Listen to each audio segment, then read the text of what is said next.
जैसे अक्सर इस बात पे जिक्र होता है कि खास करके जब पशु और मनुष्य में डिफरेंशिएट करते हैं तो कि मनुष्य के पास विचार होते हैं, विचार की पावर है और शायद पशुओं में नहीं है। और माइंड को भी अगर हम डिफरेंशिएट करते हैं तो वो मन, बुद्धि और अहंकार, ऐसा कुछ बाइफर्केशन है। पशुओं को भी कभी लेकिन ऑब्जर्व करते हैं तो लगता है इनके अंदर भी विचार हैं। जैसे कि एक चींटी भी है, अगर वो उसको ज़रा सा भी लगता है कि आगे पानी है या आगे ताप ज़्यादा है तो वो अपना रास्ता बदल देती है। इसका मतलब उसके अंदर विचार पहले आता होगा कि भाई आगे खतरा है तो हमको उस रास्ते नहीं जाना है। एग्जैक्टली डिफरेंस कैसे कर सकते हैं इसको मनुष्य और पशु में, और विचार की जो हम लोग धारणा लेके चलते हैं कि विचार ही मनुष्य को बनाता है या अनलिमिटेड जो उसके पास पावर है,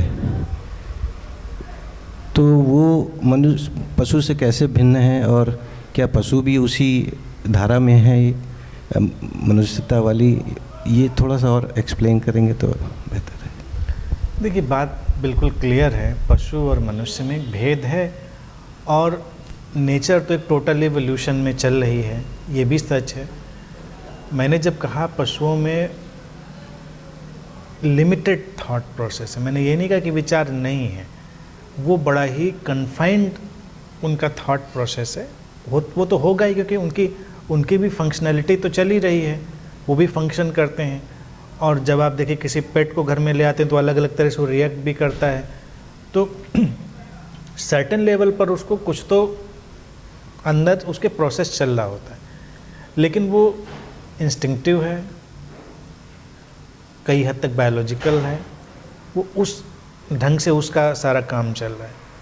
मनुष्य में ये नई चीज़ पैदा होती, इसको मैंने कहा इंटेलेक्ट, यानी कि जो प्रज्ञा है, जो उसके अंदर बुद्धि की क्षमता है, ये फिर उसी विचार का जो कन्फाइनमेंट है उससे कहीं और आगे ले जाती है। उससे प्रॉब्लम भी है, जैसे कि उसके पास फिक्शनल माइंड भी आ गया, फंक्शनल तो था ही, फिक्शनल भी आ गया। फिक्शनल से फिर हम नई चीज़ें भी रचते हैं और फंक्शनल का उपयोग और अच्छा करते हैं। जो भी एनिमल है वो फिक्शनल माइंड में तो बिल्कुल नहीं है, इसीलिए वो हमेशा खुश है, प्रसन्न, यानी कि कोई जानवर दुखी नहीं दिखता, कोई पशु पक्षी वो अपने में एटीज है। प्रसन्न कहें ये भी नहीं है, लेकिन वो सुकून में है, उसको बहुत बेचैनी नहीं है, क्योंकि वो अपने फंक्शनल माइंड के साथ चल रहा है। लेकिन अगर फंक्शनल माइंड में एक ये डुअलिटी नहीं पैदा होगी फिक्शनल की, यानी कि जो कल्पना की, विचार की और व्यापक क्षमताएं, तो जो फंक्शनल है, यानी कि वो जो काम करने वाला माइंड है, वो भी बहुत ज़्यादा काम नहीं करेगा, उसका भी फिर हम बहुत ही लिमिटेड यूज करेंगे। यानी इंस्ट्रूमेंट तो देखिए सबको एक ही मिला है, हम लोग अपने को ही ऑब्जर्व करें तो हमारे ह्यूमन में भी कुछ लोग बिल्कुल एनिमल लाइक भी लाइफ जी लेते हैं, कुछ लोग बहुत ही एडवांस लाइफ जी लेते हैं, और अंतर बस वहीं से आता है किसके पास विचार की कितनी क्षमता है, इंटेलेक्ट को यूज करने की कितनी व्यापक क्षमता है। तो जितनी व्यापक क्षमता होती है उतना ही हमारे जो दायरा है मनुष्य के विकास क्रम का वो बड़ा होता है।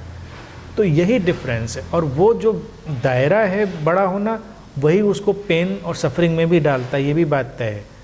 लेकिन सफरिंग और पेन आया तो उसके बियॉन्ड जाने की क्षमता भी है उसके पास।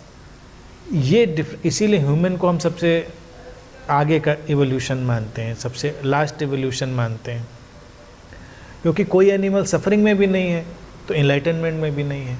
सर्टन पीस में है वो, लेकिन उसकी जो पीस है वो बड़ी ही फंक्शनल है, मतलब इंस्टिंक्टिव है।